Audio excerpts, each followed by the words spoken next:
अस्सलाम वालेकुम। Eco 401 introduction to economics lesson number 2 introduction to economics continued है। जो फर्स्ट लेसन था उसी के आगे कंटिन्यू ये वाला लेसन है। और आप लोगों के MCQs और डेफिनेशंस के लिहाज से ये टॉपिक बहुत ज़्यादा इम्पॉर्टेंट है। Cost and benefit analysis. Cost जो है मतलब किसी भी चीज़ की कीमत हम लोग देख के उसका जब हमें चीज़ पसंद आ जाती है उसकी कॉस्ट पूछ के हम लोग उस कॉस्ट को एनालिसिस करते हैं कि हम लोग ये चीज़ लें तो बेनिफिट होगा, हमें मुनाफा होगा, फ़ायदा होगा या नहीं होगा, चाहे वो डिमांड हमारी हो या जो है शॉपकीपर्स अपनी चीज़ बेच रहे हों। Rational choice is a choice based upon reason and without succumbing to one's emotions और विम्स। साहिब अकल लोगों की जो चॉइस होती है, जो उनकी चॉइस बेस करती है रीज़न पे कि हम लोग ये चीज़ लें, हमें ये अच्छी लगती है, ये नहीं अच्छी लगती, इसकी प्राइस अच्छी है, कम है, ज़्यादा है, विदाउट सकमिंग टू वंस इमोशन। सकमिंग का मतलब है मती होना, मतलब हम लोग बग़ैर किसी के इमोशन से खेले कोई फ़ैसला लेते हैं साहिब अकल लोग। नेक्स्ट है by efficient it is meant that humans are utility maximisers. Efficient जो है लफ्ज़ एफिशिएंट जो है उसका मतलब पूरा है, हम लोग साहिब अकल लोग जो है यूटिलिटी मैक्सिमाइजर्स करते हैं, मतलब हम लोग अपनी ख़रीदारी को मैक्सिमम तौर पे यूटिलाइज़ करते हैं, उनको एनालिसिस करते हैं कि हमारी जितनी भी ख़रीदारी हो रही है, जो चीज़ हम लोग ख़रीद रहे हैं उसमें हम लोगों को कितना फ़ायदा हो रहा है। Consumers can make about the rational decisions by using cost and benefit analysis। ये आपका MCQs है। Customers wants to maximize their level of satisfaction related to their cost। हम लोगों की जितनी भी satisfaction होती है, हम लोग जितने भी satisfied होते हैं चीज़ ख़रीदने के लिए, वो इसलिए होती है कि हम लोगों के पास जो cost हमें बताई जाती है उस चीज़ की, वो हमारे जो है जेब के मुताबिक कॉस्ट होगी तो हम चीज़ लेते हैं, अदरवाइज़ हम लोग चीज़ नहीं लेते, या हम लोग उसमें बार्गेनिंग करने लग जाते हैं कि ये कम इतनी हो जाए, इतनी प्राइस में हम लोगों को दे दें ये वो। ग्रीन हाइलाइट्स जो हैं वो आपकी डेफिनेशंस हैं। Optimum means producing the best possible results. आपने जो भी चीज़, अब ये जो है ऑप्टिमम, आप कोई चीज़ बनाते हैं जैसे फैक्ट्रीज़ वगैरह हो गए या इकोनॉमीज़ होगी, ये सारे अपने ऑप्टिमम को देख के चीज़ को प्रोड्यूस करते हैं कि उनको कितना मैक्सिमम प्रॉफिट होगा। Equity in economics. इक्विटी मतलब जो है इक्वल रखना है हम लोगों ने। मीन्स देख लें डेफिनेशन में लिखा है, means a situation in which everything is treated Fairlie और इक्वली।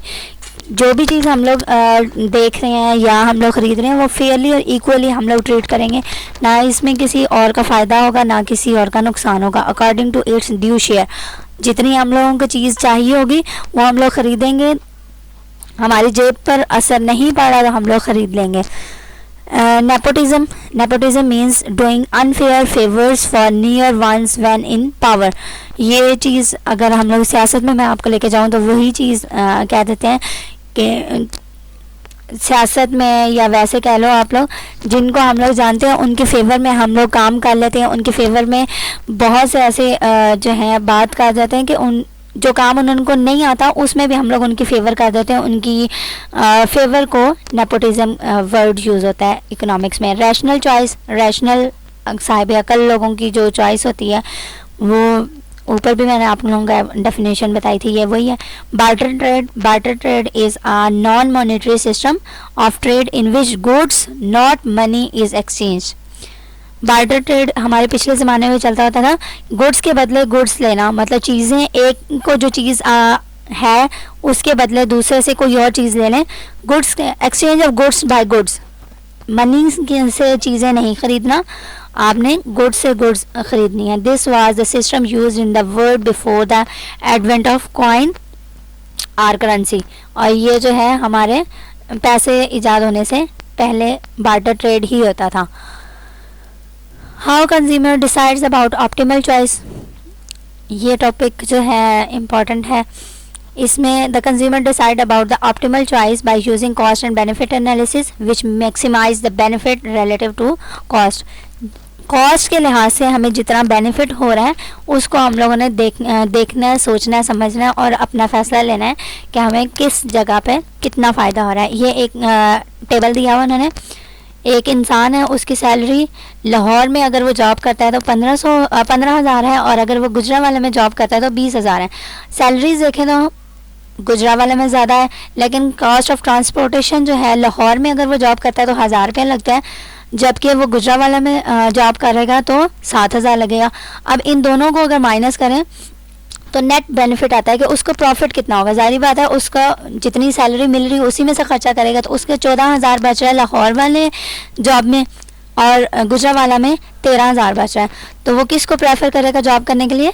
लाहौर में जॉब करने के लिए प्रेफरेबल होगा और लाहौर में जॉब ही करेगा। ये होता है नेट बेनिफिट, कि आपको जहाँ पर बेनिफिट, जहाँ पर मुनाफा ज़्यादा होगा, हम इंसान हैं, मुनाफा देख के ही काम करते हैं, और आजकल के लोगों में ये चीज़ बहुत ज़्यादा होती है। नेक्स्ट आप लोगों का how producers decide about optimal choice. Optimal का मतलब होता है बेहतरीन, और चॉइस पसंद करना। वो चीज़ को कैसे पसंद करेंगे? अब बेहतरीन अगर हम लोग एज जो है चीज़ लेने वाले हों तो चीज़ को अच्छे तरीके से देखेंगे, उनकी तसल्ली करेंगे, फिर ख़रीदेंगे। लेकिन अगर बनाने वाले हों तो वो ये तसल्ली करेंगे कि उनकी जो चीज़ें जितनी उनकी पैसा लग रहा है, उनकी प्रोडक्शन के बाद उनको कितना बेनिफिट होगा। Rational decision involves the cost and benefit of that cars production. मतलब क्या हुआ कि अगर कोई फैक्ट्री जो है या कार मैन्युफैक्चरर्स जो हैं वो कार बनाना चाहते हैं, तो उन्होंने ये देखना है कि उनकी कॉस्ट कितनी लग रही है कार्स को बनाने में, और उनका बेनिफिट कितना हासिल हो रहा है।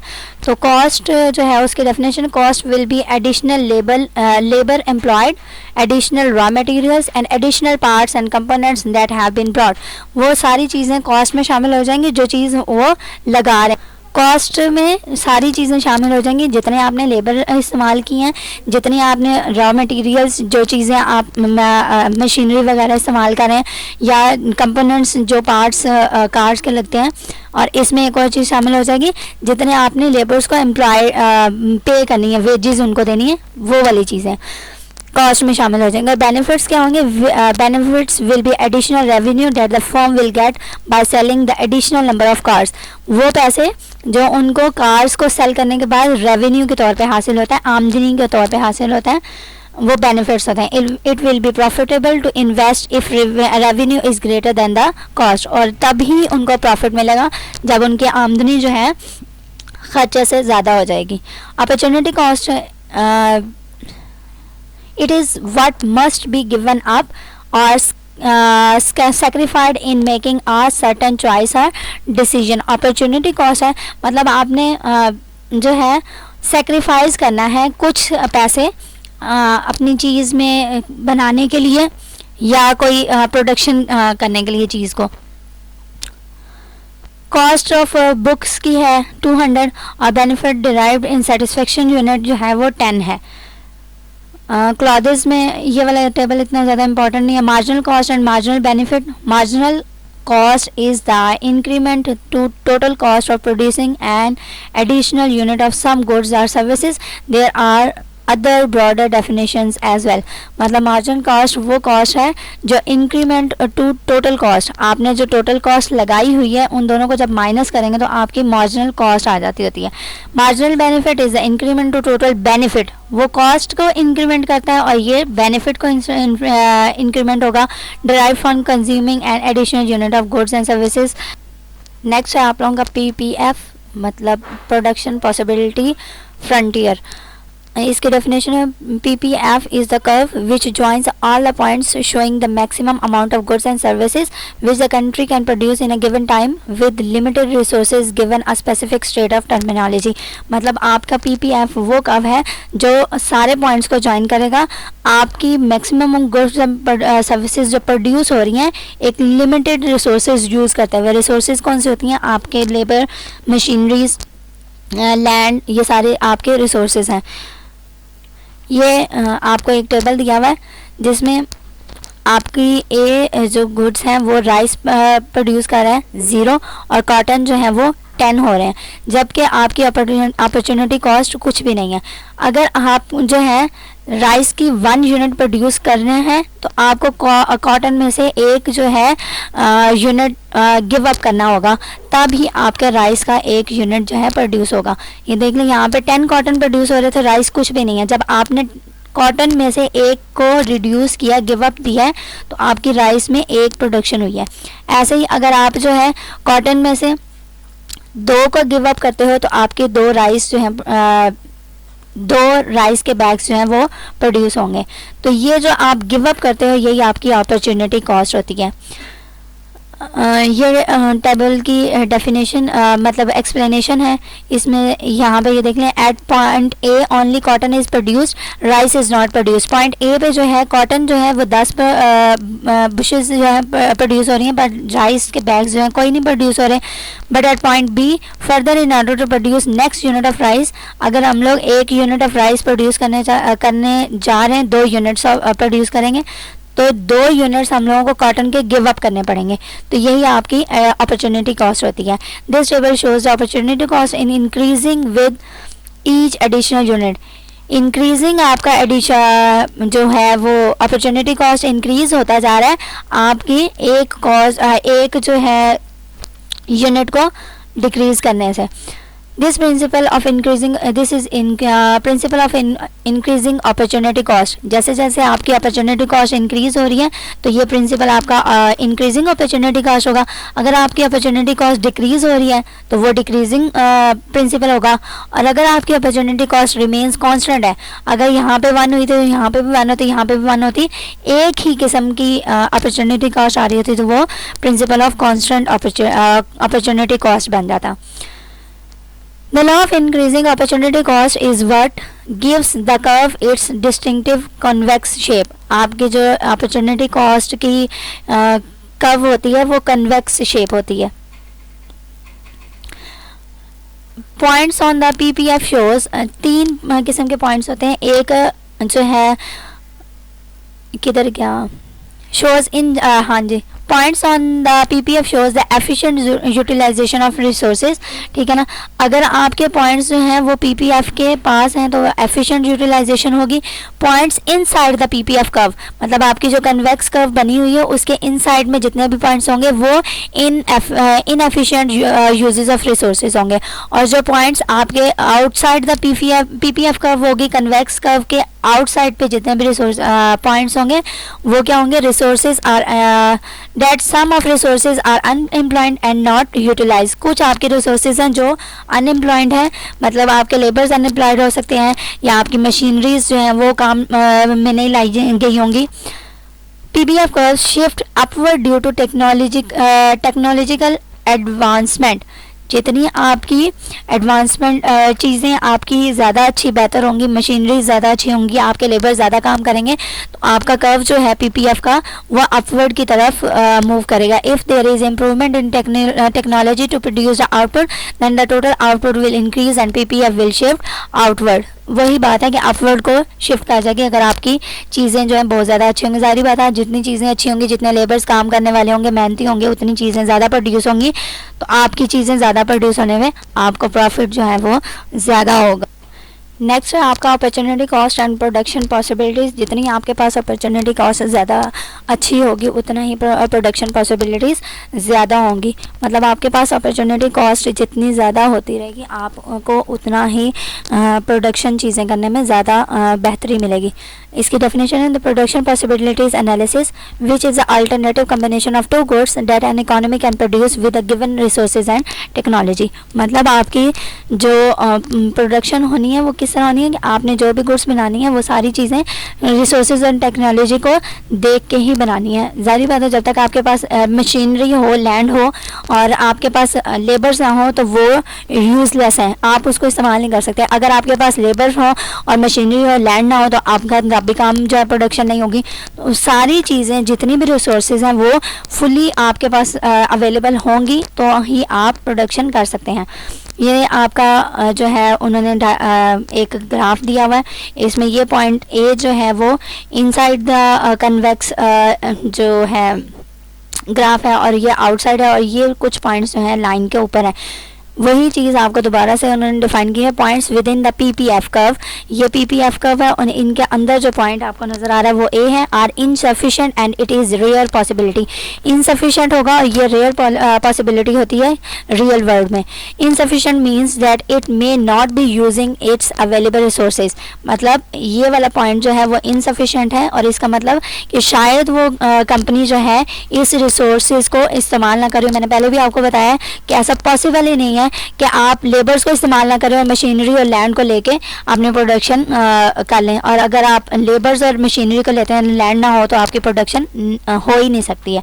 तो ये वही चीज़ है और उन्होंने कहा थी कि रियल वर्ल्ड में ये पॉसिबल ही नहीं है, बहुत ज़्यादा कम होता है कि आप अपने रिसोर्सेज को इस्तेमाल किए बगैर किसी भी रिसोर्स को इस्तेमाल किए बगैर प्रोडक्शन दें। Points outside the PPF are unattainable since the PPF defines the maximum output produced at the given time period, so there is no possibility to produce output outside the PPF. तो point B की बात होगी। अब point B की बात क्या है कि आपका अनअटेनेबल है, ये पॉइंट हो ही नहीं सकता। क्यों? क्योंकि आपने जो है पीपीएफ डिफाइंस हुआ था कि मैक्सिमम आउटपुट प्रोड्यूस हो, सबसे ज़्यादा आउटपुट आपके प्रोड्यूस हो ज़्यादा से ज़्यादा। तो ये पॉसिबिलिटी नहीं है कि आप जो है प्रोड्यूस करें आउटसाइड दी कर्व। तो ये जो पॉइंट्स आपकी इस लाइन में ये 4 पॉइंट्स नज़र आ रहे हैं, ये आपके पीपीएफ कर्व में है और यही कंसर्नेबल है, यही हम लोगों को देखने होते हैं। नेक्स्ट है इकोनॉमिक ग्रोथ। ग्रोथ से पता चल रहा है कि आपने इकोनॉमिक की अपने कंट्री की जो है उसको ग्रोथ देनी है, नशोनुमा करनी है।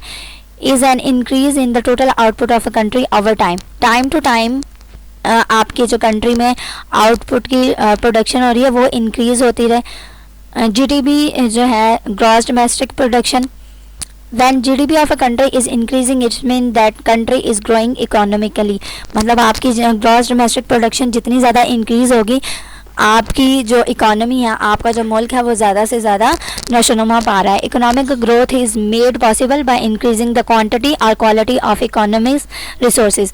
वही बात है, सिंपल हम लोग इंसान हैं, जो साहिब अकल है, जिसको थोड़ी सी अल्लाह ने अकल दी है, वो यही चीज़ चाहता है कि अगर वो कोई चीज़ कोई काम कर रहा है तो वो इतनी अच्छी हो, इतनी बेहतर हो, उसकी क्वालिटी इतनी अच्छी हो कि लोग उससे मुतासिर हों।